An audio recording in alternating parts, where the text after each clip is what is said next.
எல்லோரும் நல்லா இருக்கீங்களாம்மா? எங்கள் பேர் இளமதி, வயசு 34 ஆகுது. எங்கள் கோயம்புத்தூர் மாவட்டத்தை சேர்ந்தவங்கம்மா.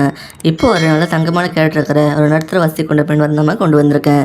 நம்ம சேனலை தொடர்ந்து பார்த்துட்டு வந்து சப்ஸ்கிரைப் பண்ணாமல் இருந்தீங்கன்னா சப்ஸ்கிரைப் பண்ணி வச்சுக்கோங்கம்மா. அப்போ தான் போது வரவங்களை மிஸ் பண்ணாமல் உடனே பார்க்க முடியும். இவங்க எந்த மதத்தை சேர்ந்தவங்க சொல்கிறாங்கம்மா. ஜாதியும் பையனா நாடுன்னு சொல்கிறாங்க, ராசியும் பையனா மீனம் சொல்கிறாங்க, நட்சத்திரம் பையனா புரட்டாதின்னு சொல்கிறாங்க. இப்போ இவங்க 2ஆம் திருமணம் தான் வந்து பார்த்து வராங்க. இவங்க ஒரு டிகிரி படிச்சதை சொல்லியிருக்காங்கம்மா. இப்போ ஒரு ஃபைனான்ஸ் கம்பெனியில் ஆஃபீஸ் ஒர்க் பண்ணிட்டு சொல்லியிருக்காங்க. இவங்க ஒர்க் பண்ணி ஒரு 4 மணி இன்கம் சம்பாதிச்சிட்டு சொல்லியிருக்காங்கம்மா. அது இல்லாமல் இவங்க கரஸில் மேற்படிப்பு படிச்சுட்டு சொல்லியிருக்காங்க. எங்கள் அப்பா பார்த்தீங்கன்னா விவசாயம் பண்ணிட்டு இருக்காங்கம்மா. அப்புறம் 3 மாடு 4 ஆடு வச்சு அது மூலமான வருமானம் வந்துருக்குன்னு சொல்லியிருக்காங்க. எங்கள் அம்மா பார்த்தீங்கன்னா வீட்டையும் பார்த்துட்டு ஆடு மாடு எல்லாம் பார்க்குறாங்கன்னா இவங்களுக்கு கூட பிறந்தவங்க பார்த்தீங்கன்னா ஒரு அக்கா இருக்கிறத சொல்லியிருக்காங்க. அவங்களுக்கு மேரேஜ் ஆகி தனியாக செட்டில் ஆகிட்டாங்கன்னா இவங்களுக்கு ஒரு பொண்ணுக்கு தான் சொல்கிறாங்கம்மா. இவங்களுக்கும் எங்கள் முதல் கணவருக்கும் ப்ராப்ளம் ஆனதுனால அந்த லைஃப் வேண்டாம் முடிவு பண்ணி டிவோர்ஸ் பண்ணிட்டு வந்துட்டாங்களாமா. அப்புறம் சில வருஷமாக ஆண் துணை இல்லாமல் தான் இருக்காங்க.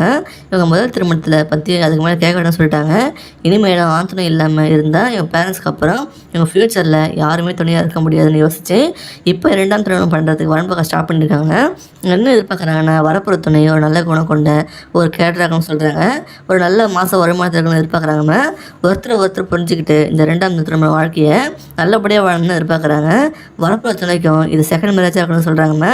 அப்போ தான் இவங்க கஷ்டம் என்னென்னு இவங்களுக்கு புரியும்னு இவங்க நம்புகிறாங்கம்மா. கடைசி வர 2 பேரும் உண்மையாகணும்னு சொல்கிறாங்க. ரிலேஷன்ஷிப்புக்கு முக்கியத்துவம் கொடுக்கணும்னு எதிர்பார்க்குறாங்க. உங்களுக்கு பசங்க தான் ஓகே சொல்லியிருக்காங்க. நல்லபடியாக பார்த்துப்பேன்னு சொல்கிறாங்கம்மா.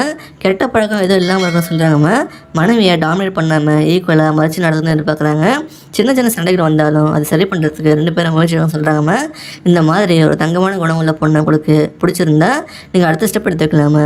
உங்களுக்கு பிடிச்சிருந்தா இந்த வீடியோக்கு லைக் பண்ணிவிட்டு ஒரு பத்த கமெண்ட்லாம் சொல்லுங்கம்மா. அடுத்த வரன்னு பார்க்க இப்போ ஸ்க்ரீனில் வர இந்த லிங்கை கிளிக் பண்ணி பாருங்கள். வாழ்க வளமுடன்.